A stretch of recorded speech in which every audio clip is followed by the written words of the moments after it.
Hi students, कैसे हैं आप सब। तो welcome back to my channel the challengers 2024 and we have done more than half of the chapter of organic compounds, carbon and its compounds, CBSE और बहुत कुछ ICSE का भी कवर हो जाता है इसी में।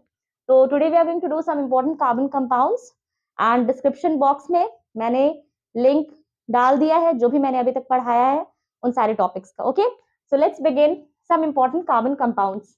तो इथेनॉल, इथेनॉल को कॉमन नेम में हम क्या कहते हैं? अल्कोहल भी कहते हैं ना, अल्कोहल। तो what is the formula of ethanol?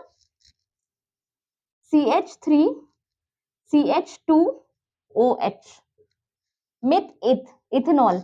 Alcohol का जनरल फॉर्मूला क्या होता है देख लो एक बार, ठीक है।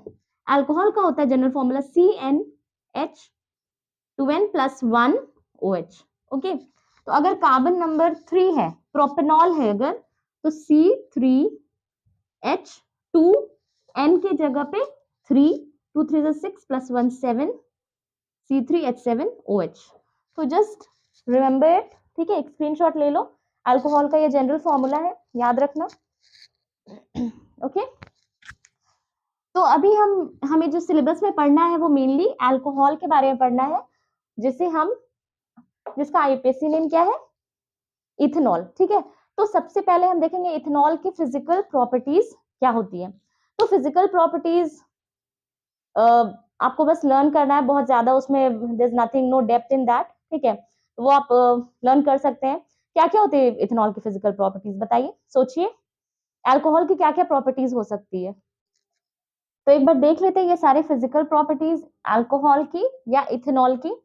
तो मेल्टिंग पॉइंट क्या है? 156 degree Celsius. Boiling point is 361 degree Celsius and it is highly inflammable. Highly inflammable means ये बहुत जल्दी आग पकड़ लेता है। अगर कोई अल्कोहल की बोतल है और अगर उसमें माचिस डालेंगे तो वो माचिस जलाकर अगर हम डालते हैं बोतल में तो वो आग पकड़ लेगा, ठीक है। तो it is highly inflammable, it supports burning, it is a good solvent. ये बहुत अच्छा सॉल्वेंट है। मतलब वाटर तो हम जानते हैं कि it is a universal solvent, है ना। वाटर क्या है? यूनिवर्सल सॉल्वेंट है। बहुत सारी चीजों को, ज्यादातर चीजों को वाटर डिसॉल्व करता है, ठीक है।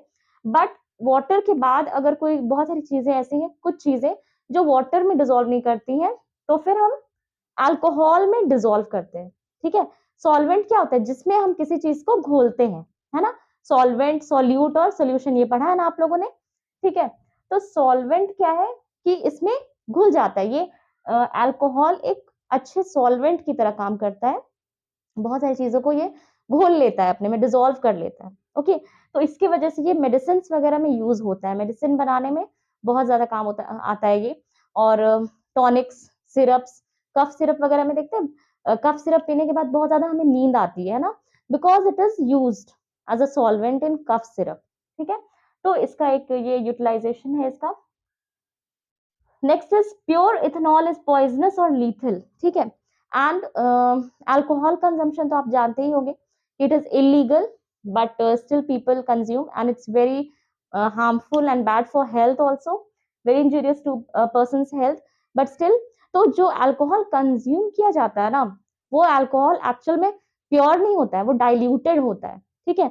अगर कोई प्योर, बिल्कुल 100% प्योर इथेनॉल, और प्योर इथेनॉल को क्या कहते हैं बताइए? 100% प्योर इथेनॉल को क्या कहेंगे? एब्सोल्यूट अल्कोहल,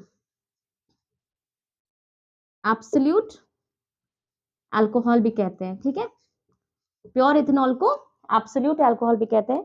तो दैट अगर कोई कंज्यूम कर ले तो इट्स लीथल, जान भी जा सकती है, ओके। एंड या तो बहुत ज्यादा डैमेज कर सकता है बॉडी के ऑर्गन्स को। तो ये सारी चीजें मैंने लिख दी है, just take a screenshot of the physical properties. So now let's move on to the chemical properties. तो now let's see some properties, ठीक है। तो प्रॉपर्टीज हम देखते हैं। उससे पहले हम देखते हैं कि अल्कोहल या इथेनॉल को हम प्रिपेयर कैसे करते हैं, ठीक है। तो प्रिपेयर करने का एक मेथड है, सिंपल सा मेथड है।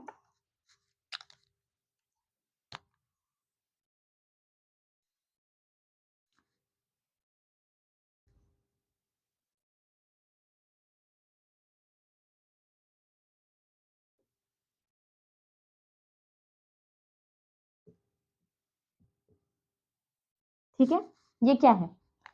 मिथ इथ, क्लोरोइथेन या इथाइल क्लोराइड, ठीक है। आईयूपीएससी नेम क्या होगा? आईयूपीएससी नेम क्या होगा इसका? क्लोरोइथेन। तो क्लोरोइथेन हम लेंगे, ठीक है, और पोटेशियम हाइड्रोक्साइड लेंगे। लेकिन एक कंडीशन है यहाँ पे कि पोटेशियम हाइड्रोक्साइड कैसा होना चाहिए? एक्वस होना चाहिए, ठीक है। एक्वस मतलब पानी में लेना है, ठीक है। तो जब हम एक्वस लेंगे तो यहाँ पे क्या होगा? Displacement reaction. डिस्प्लेसमेंट क्या होगा? Cl यहाँ से निकल जाएगा। ऐसा क्यों होता है मैं बता रही हूँ। ऐसा इसलिए होता है कि जब हम पानी में किसी चीज को डिसॉल्व करते हैं, आयनिक सब्सटेंस को, है ना, ये आयनिक कंपाउंड है ना, KOH, ओके, इसमें दो आयन्स हैं, K+ और OH-, ठीक है। अब ये K+ और OH- क्या है? दो अलग अलग आयन्स में टूट जाता है पानी में जाने के बाद। अब पानी में जाने के बाद क्या होगा? ये K+ जो है यहां जाएगा, क्योंकि क्लोरीन के पास क्या है?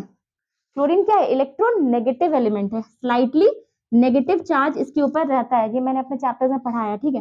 तो ये Cl-, बस इतना जानो कि opposite charges attract each other, उतना डेप्थ में जाने की जरूरत नहीं है। तो ये KCl निकल जाएगा और OH, क्लोरीन के निकलने की वजह से यहाँ पॉजिटिव चार्ज आता है, तो यहाँ CH3 CH2 OH। बहुत ज्यादा मैकेनिज्म जानने की जरूरत नहीं है, बस इतना जानो कि एक्वस में K+ और OH- में टूटेगा, तो ये नेगेटिव है तो ये पॉजिटिव के साथ रिएक्ट करेगा, KCl और OH- यहाँ लग जाएगा, ठीक है। तो बस यही रिएक्शन है। बस इसमें कंडीशन क्या है कि कंडीशन आपको क्या याद रखना है कि एक्वस होना चाहिए KOH। तो अब अगर एक्वस नहीं हुआ तो क्या होगा? चलिए देखते हैं।